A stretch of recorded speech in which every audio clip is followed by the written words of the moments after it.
Salut tout le monde. Alors aujourd'hui, je voudrais évoquer un petit sujet. Euh, comment dire?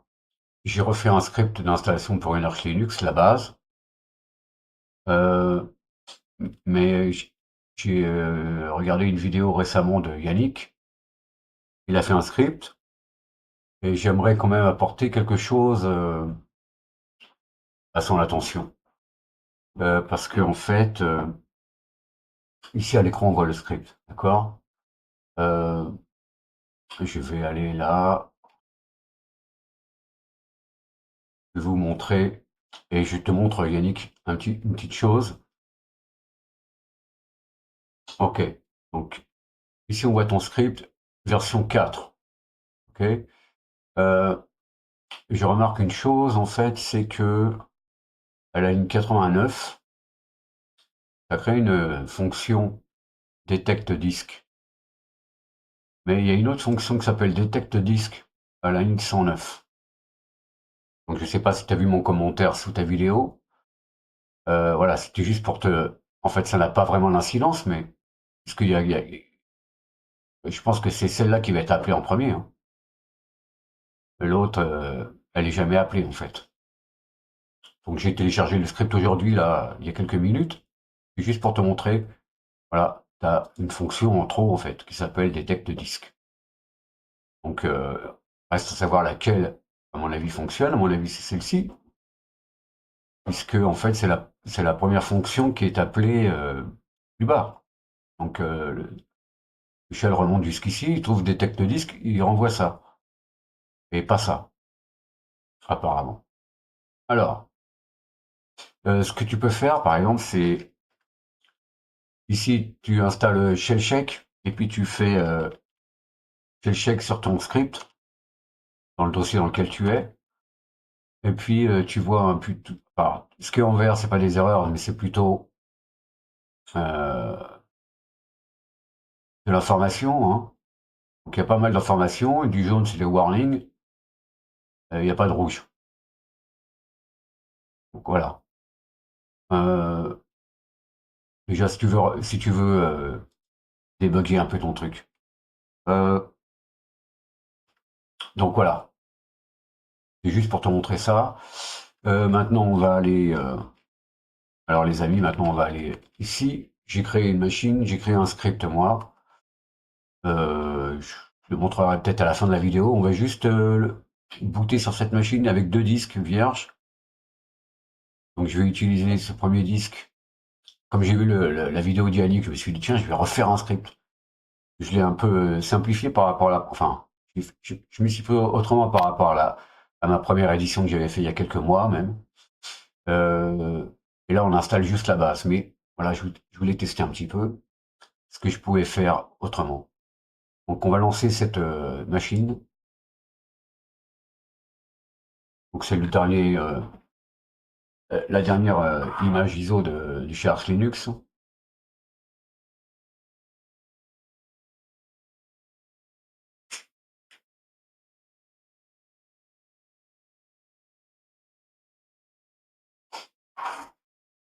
Je mettrai le script à disposition si on voit qu'il n'y a pas d'erreur. Alors ici on arrive dans notre prompt. C'est vrai que plutôt que d'utiliser le script Arch install de chez Arch Linux, qui lui permet évidemment d'installer un desktop, etc. C'est aussi le script du Yannick, mais voilà. Bah, là en fait ça va prendre 5 minutes, hein. En fait, les 5 minutes, c'est peut-être ce que vous allez mettre à configurer votre script, Arch install, puis après, on va encore compter du temps pour installer le truc. Donc ici, on va mettre notre clavier en français, de France. OK? Maintenant, on fait un petit curl sur euh, https raw github user content.com.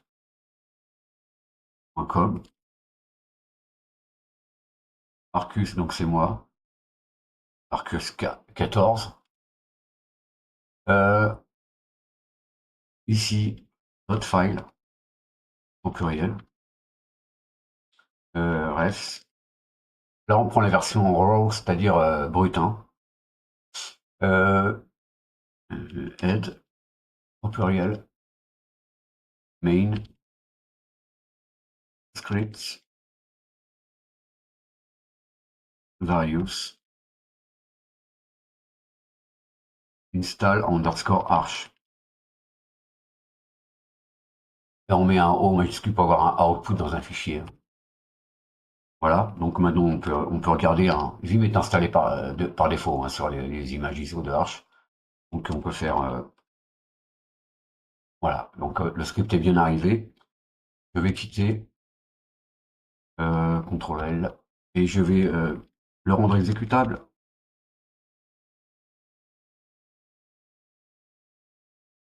Et maintenant je vais l'exécuter. Alors si je l'exécute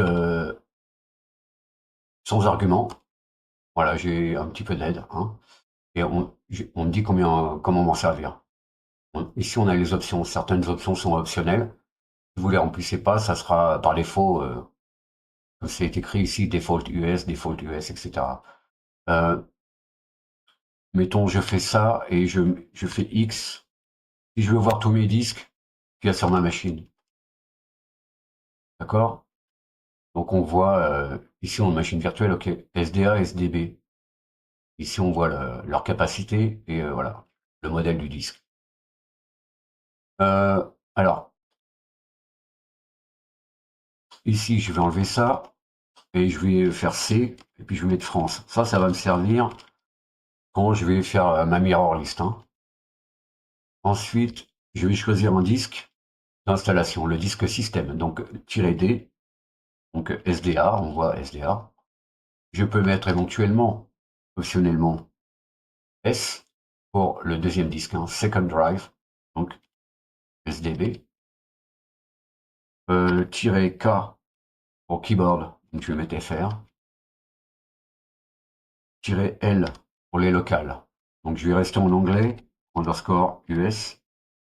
Vous mettrez FR underscore FR ou FR underscore CA, enfin je sais pas comment ça marche pour les Canada.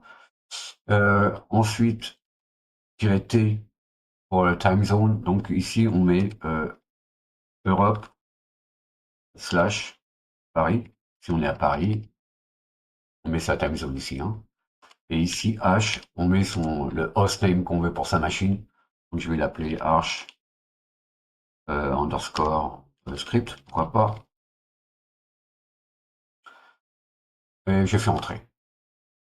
Et là j'ai un warning qui me dit que ça va tout effacer, hein, si je fais pas gaffe. Donc je peux toujours vérifier ma ligne de commande que j'ai rentrée avant, hein, au niveau du disque là, SDA, SDB, etc., hein. Je fais Y.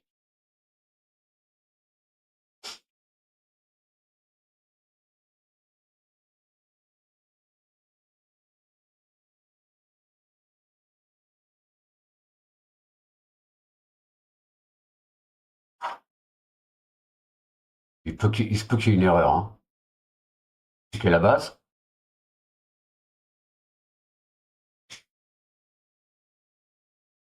je mettrai le script en description, vous pourrez le regarder.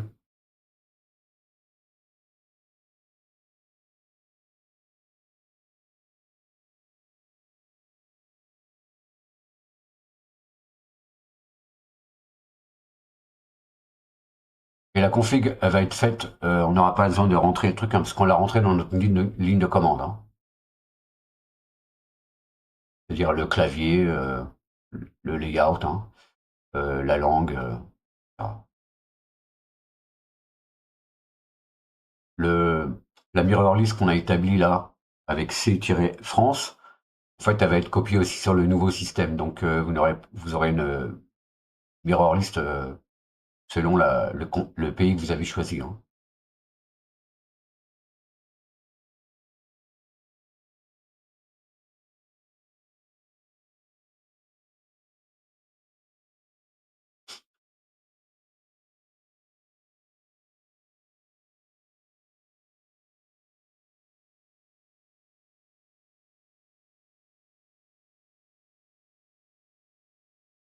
Donc ça, c'est tous les warnings habituels en ce qui concerne l'image fallback et avec on va dire les firmware hein, qui ne sont pas présents.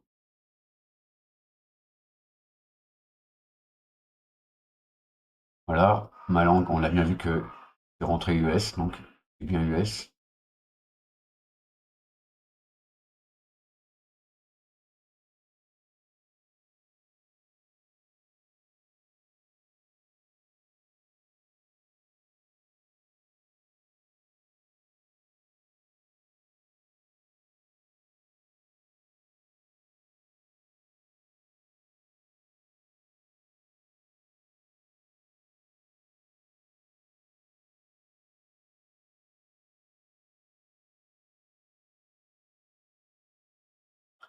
Le mot passe-route, hein.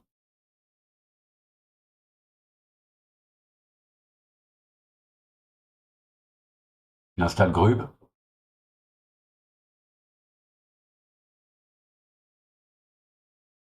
voilà, c'est fait. Donc maintenant on peut faire reboot.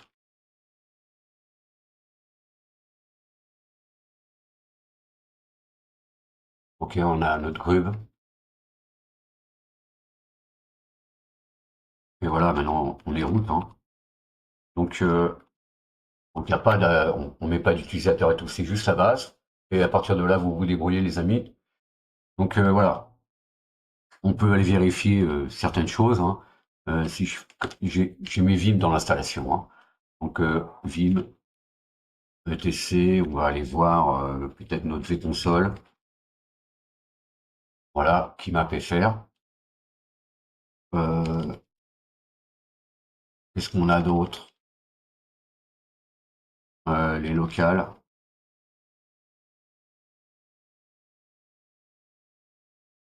Donc la langue, j'ai choisi US. Et puis j'ai rajouté ça. Qu'est-ce qu'il y a d'autre? Qu'est-ce qu'on a fait comme peut-être ici host. On a notre host configuré. Hostname, on le voit bien, c'est le même, hein. Je vais pas faire hostname. Si je le fais, bon voilà. Arch script, c'est ce qu'on a choisi. Donc que c'est tout. Après, bon voilà, vous ajoutez un utilisateur et puis vous faites ce que vous voulez après, hein. Voilà les amis, donc je vais quitter ici et donc je vous dis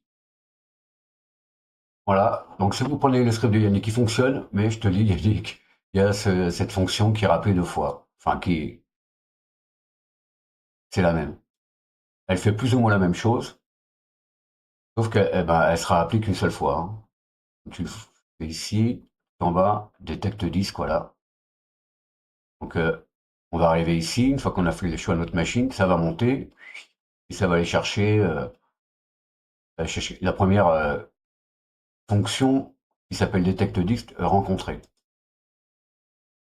Voilà. Euh, je vous dis à bientôt les amis pour une autre vidéo. Allez, je vais avoir du temps, j'ai pris quelques congés, là je vais avoir du temps de faire des choses. Je vous dis tout de suite. À la prochaine. Salut.